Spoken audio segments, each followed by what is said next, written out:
बोलने लगा। श्याम सुंदर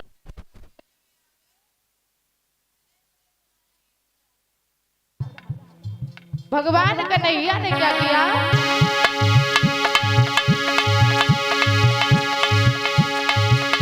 महाराज श्याम ने तनिक न करी आवाज, और चौथी पकड़े पिया जो बगुला की,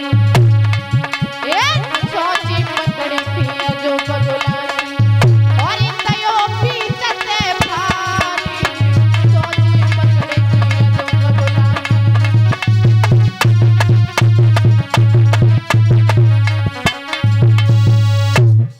चोंच पकड़ करके बकासुर की महाराज बीच से भगवान श्याम सुंदर ने फाड़ दिया। बकासुर का भी उद्धार किया है। श्री सुखदेव जी महाराज समझा करके कहने लगे, हे राजन परीक्षित,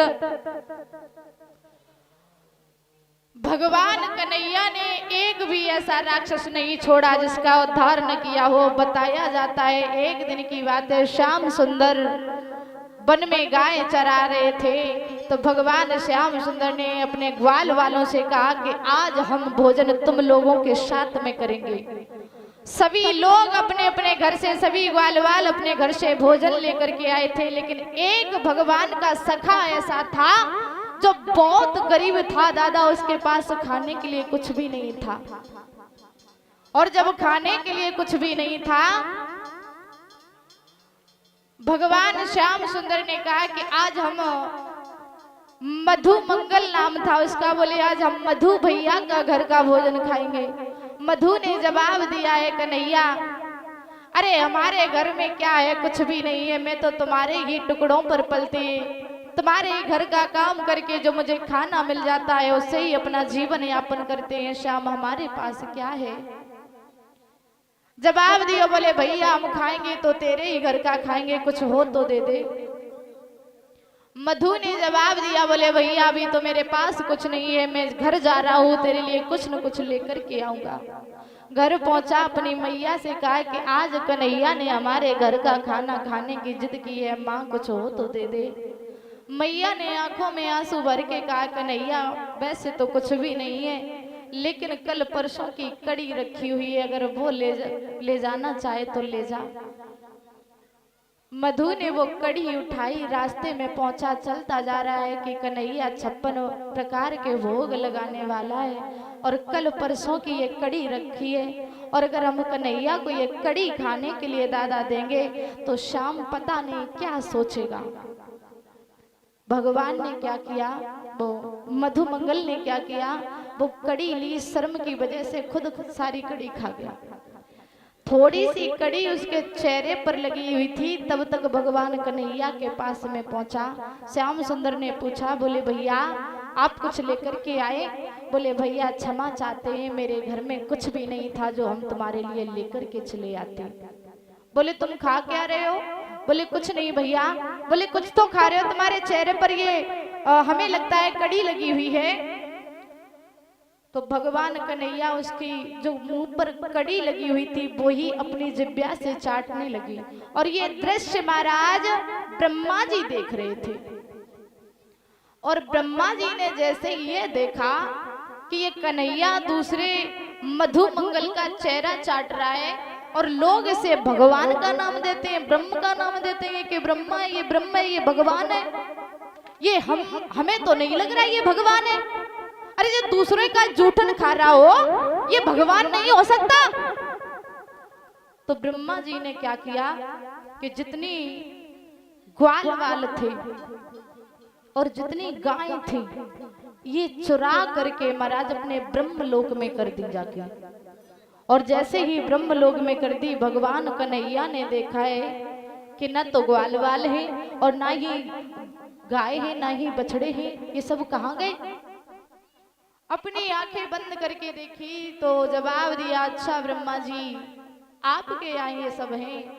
तो श्याम सुंदर ने योग माया द्वारा पुनः जितने ग्वाल थे वैसे ही ग्वाल, वैसे ही गाय, वैसे ही बछड़े,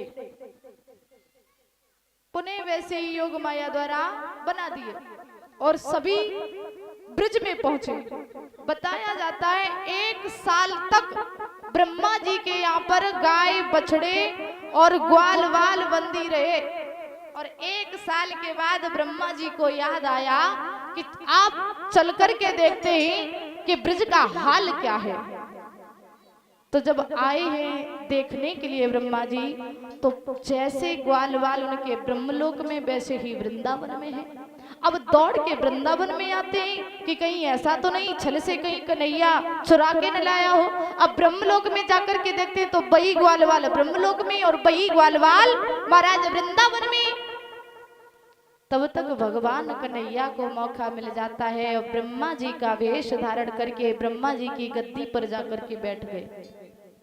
और गद्दी पर जाकर के बैठ गए। द्वारपालों से कहा है कि आजकल नकली ब्रह्मा घूम रहा है, ध्यान रखना, तुम्हारे असली ब्रह्मा हमें, और अगर नकली ब्रह्मा आएगे वो ये कहे कि हम ब्रह्मा हैं तो अंदर मत आने देना। जवाब दिया ठीक है। ब्रह्मा जी जब आए हैं तो द्वारपालों ने रोक लिया, बोले कहाँ जा रहे हो, कौन है आप? अरे तुमसे 2 रुपये हमने बहुत देखे, कहां से आए हो?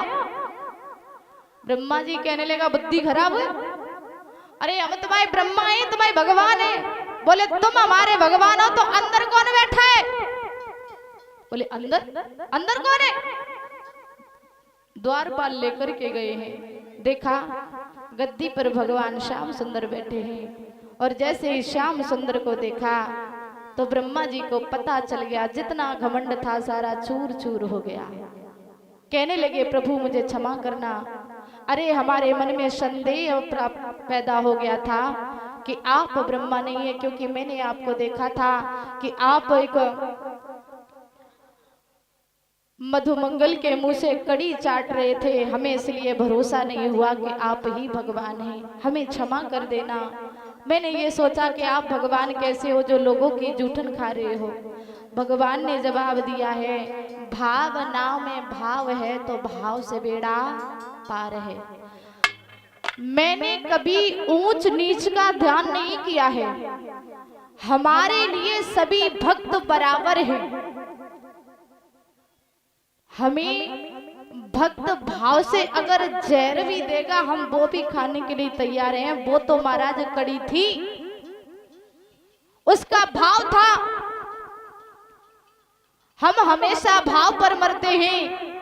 और आपने हमारे जो सबसे ज्यादा प्यारे हैं, जो हमारे प्राणों से भी ज्यादा प्यारे, हमारे ग्वालवाल, हमारे गाय बछड़े, आपने 1 साल तक हमसे दूर रखा, हम तुम्हें माफ नहीं कर सकते।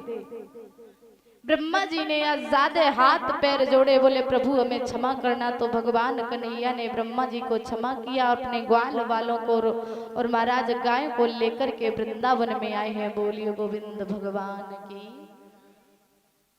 आगे बताया जाता है श्री सुखदेव जी महाराज समझा करके कहने लगे, हे राजन परीक्षित, इधर नारद जी चले हैं भोजराज कंस के पास में, कहा है जाकर के कि तुम्हारे वो जो काल थे वो मरे या नहीं? कंस ने जवाब दिया है कि वो दोनों नहीं मरे हैं, कोई ऐसा उपाय बताइए जो वो दोनों मर जाएं। तो नारद जी ने जवाब दिया, एक काम कीजिए, आप बाबा नंद के लिए खत लिखिए और उस खत में लिखिए कि आपको 2 छवरिया नील कमल के पुष्प चाहिए।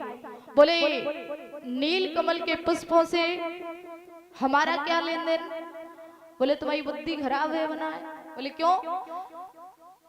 जवाब दिया, ये जो 2 छवरिया नील कमल के आप पुष्प मंगाओगे, आपको पता है ये पुष्प कहाँ मिलेंगे? बोले कहाँ? बोले कालीदेव में। और कालीदेव में कौन रहता है? कालिया ना।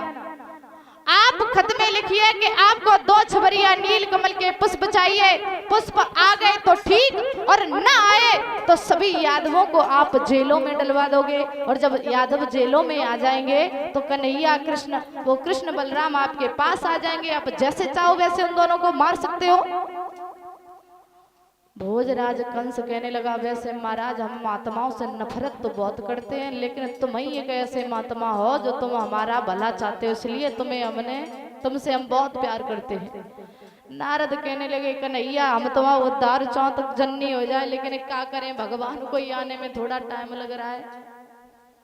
आज भोजराज कंस ने खत लिखा, बाबा नंद के पास में वो खत पहुंचा और जैसे ही खत देखा है बाबा नंद ने तो आंखों में आंसू आ गए।